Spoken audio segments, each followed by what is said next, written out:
wonders. Now, this isn't the usual type of video we make on this channel where we critique, attack, and undermine the news in all its corruption, because in this story, I am the news. I've received two extremely disturbing letters, or a letter and an email, one from a mainstream media TV company, one from a newspaper, listing a litany of extremely egregious and aggressive attacks, as well as some pretty stupid stuff, like my community festival should be stopped, that I shouldn't be able to attack mainstream media narratives on this channel. But amidst this litany of astonishing, rather baroque attacks are some very serious allegations that I absolutely refute.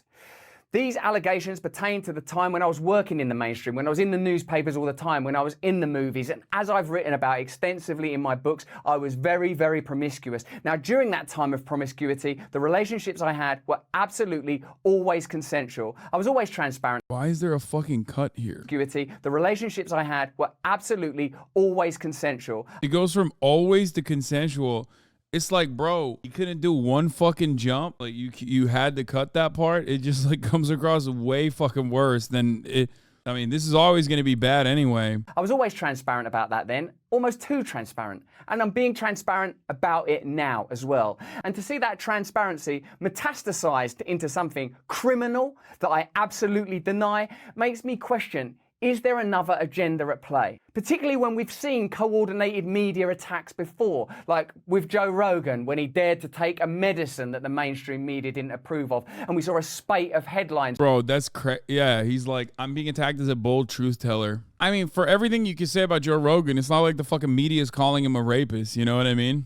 Like, the media shits on Joe Rogan when he says dumb shit. Like, they can't, you know, there's no avenue where people are like, oh yeah, Joe Rogan, famously, he's like a rapist or a groomer of children, you know? He's gone full right-wing conspiracies, you know? Perhaps there's something different going on, is what I mean. Media outlets across the world using the same language. I'm aware that you guys have been saying in the comments for a while, watch out, Russell, they're coming for you, you're getting too close to the truth. Russell Brand did not kill himself. I know that a year ago there was a spate of articles, Russell Brand's a conspiracy theorist, Russell Brand's right wing. I'm aware of news media making phone calls, sending letters to people I know for ages and ages. It's been clear to me, or at least it feels to me, like there's a serious and concerted agenda to control these kind of spaces and these kind of voices. And I mean my voice along with your voice. I don't mind them using my books and my stand-up to talk about my promiscuous consensual conduct in the past. What I seriously refute are these very, very serious criminal allegations.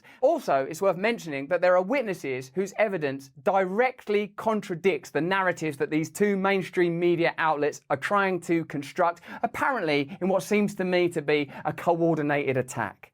Now, I don't want to get into this any further because of the serious nature of the allegations. What do you mean he's getting a Rumble contract? He already has one. He interviewed Ron DeSantis on his Rumble show. Mr. fucking I hate mainstream media interviewed literally institutionalist Republican Party defender Ron DeSantis, who unironically oversaw the torture of prisoners in Guantanamo Bay when he was a JAG lawyer.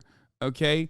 This idea that like Russell Brand is still a bold truth teller, blah, blah, blah, all this shit, or even is ostensibly leftist is so silly. You want to know something? You want to know why it's silly? If you don't want to believe the words that are coming out of Russell Brand's mouth, look at the words that are coming out of his defenders' mouths, okay? Because his defenders are overwhelmingly right-wing commentators who 100% would jump at any opportunity to fucking destroy a person who's a prominent leftist figure, who regularly do it with false allegations, not of like sexual misconduct or whatever, but like literally shit like buying a fucking house or buying a car and being rich while socialist and how that is actually somehow hypocritical in their worldview, okay? He defended every single person that has come out and been accused that is ostensibly on the right, like Andrew Tate. And the reality is that they would have defended Jeffrey Epstein too if Jeffrey Epstein wasn't like presented in such a lib way, okay? That is the reality. All these like fucking Jeffrey Epstein truthers out there would have 100% been fucking defending him if he was an out and about right-wing guy. Abso-fucking-lutely. I've said this years ago, and I stand by that sentiment, okay? 1,000,000%. Oh, I feel like he's trying to do the Trump defense. The whole world is out to get him because he's shaking up the establishment. What a sick joke. Yeah. But I feel like I'm being attacked, and plainly they are working very closely together. We are obviously going to look into this matter because it's very, very serious. In the meantime, I want you to stay close, stay awake, but more important than any of that, if you can, please stay free. Yeah. They only hate him because of the connection to the Clintons and other prominent liberals. Is this being narcissistic or him trying to find the best way out of the allegations? I think this is, I don't know. I think that this is like him being narcissistic and him trying to defend himself from the allegations.